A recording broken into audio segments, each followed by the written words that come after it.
काफ़ी दिनों से ना मुझे क्रेविंग हो रही थी चिकन मंचूरियन खाने की, और आज मैंने बना ही लिया। और बहुत ही टेस्टी और लजीज बन के तैयार हुआ था। और इसकी चिकन जो है ना बहुत ही नरम मुलायम और जूसी बन के तैयार हुई थी। ये देखें आप, बिल्कुल हाथ से छूने से टूट जा रही है और मुंह में डाल के ना बिल्कुल घुल जा रही थी, बिल्कुल इसको चबाना नहीं पड़ा था। और साथ में ही मैंने एग फ्राइड राइस भी बनाए हैं, बिल्कुल रेस्टोरेंट स्टाइल। चलें आ जाएँ, रेसिपी को स्टार्ट कर लेते हैं।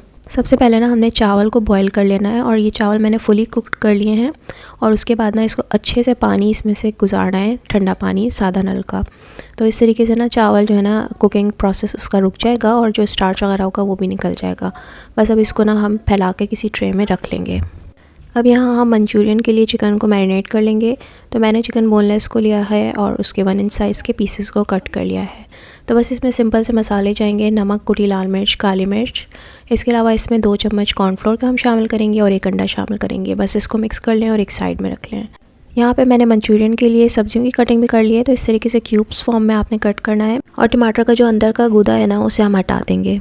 यहाँ फ्राइड राइस के लिए भी ना मैंने सब्जियों को छोटा छोटा कट कर लिया है, जिसमें थोड़ी सी बंद गोभी ली है, शिमला मिर्च है, हरा प्याज है और गाजर है। अब मंचूरियन की तैयारी कर लेते हैं। तो इसके लिए मैंने पैन में 2 खाने के चम्मच घी शामिल किया है, और तमाम चिकन को ना हम इस तरीके से सेपरेटली शामिल कर देंगे। अब 2 से 3 मिनट का आपने इसको टाइम देना है। उसके बाद फिर आपने इसको अलट पलट करते हुए ना फ्राई करते जाना है। बस आपने 4 से 5 मिनट ही इसको फ्राई करना है हाई फ्लेम पे, और ये चिकन ना अच्छे से टेंडर हो जाएगा। आपने बिल्कुल भी परेशान नहीं होना। यहाँ हमने चिकन का चेस्ट पार्ट यूज़ किया है, और इसका कुकिंग टाइम ना बहुत ही कम होता है, और आराम से आप 5 मिनट इसे हाई फ्लेम पर फ्राई करेंगे ना तो ये रेडी हो जाएगा। साथ में जो सब्जियां हमने कट की थी उसको भी मैंने शामिल कर लिया था, और 2 मिनट उसे भी फ्राई करके फिर हम इसको निकाल के एक प्लेटर में रख लेंगे।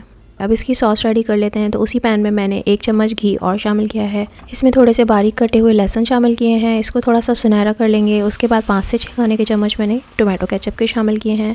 इसके अलावा 5 से 6 चम्मच ही हमने सोया सॉस के शामिल करने हैं। अब ये तमाम स्पाइसेस हैं, ये मैंने स्क्रीन पे मेंशन कर दिए हैं, इसका आप स्क्रीनशॉट ले लीजिएगा। इसको हम शामिल कर लेंगे और बस इसको थोड़ा सा 1 से 2 मिनट कुक कर लेंगे। जब इसमें अच्छी सी बॉइलिंग आ जाए तो इसमें हम पानी शामिल कर लेंगे। तकरीबन 1.5 कप मैंने इसमें पानी शामिल किया है। अब पानी को भी अच्छा सा बॉयल आ जाए तो फिर कॉर्नफ्लोर की हम इसमें स्लरी शामिल करेंगे। 2 खाने के चम्मच मैंने कॉर्नफ्लोर लिया था, थोड़े से पानी में डिज़ोल्व करके वो इसमें शामिल करेंगे। यहाँ पर नमक को भी आप अपने हिसाब से एडजस्ट कर लें। तो यहाँ देखें ये इस तरह से थिक हो गया है। अब जो सब्जियाँ और चिकन हमने रेडी किया था उसको इसमें शामिल कर देंगे। तो बस यहाँ पे बेहतरीन सा चिकन मंचूरियन बनके बिल्कुल रेडी है। और फ्राइड राइस भी मैंने रेडी कर लिए थे, लेकिन वीडियो काफ़ी लंबी हो गई है। तो अगर आप फ्राइड राइस की रेसिपी देखना चाहते हैं तो कमेंट में मुझे लाजमी बताइएगा। बाकी रेसिपी अगर आपको पसंद आई हो तो मुझे फॉलो और सब्सक्राइब भी कर लीजिएगा। Thank you for watching.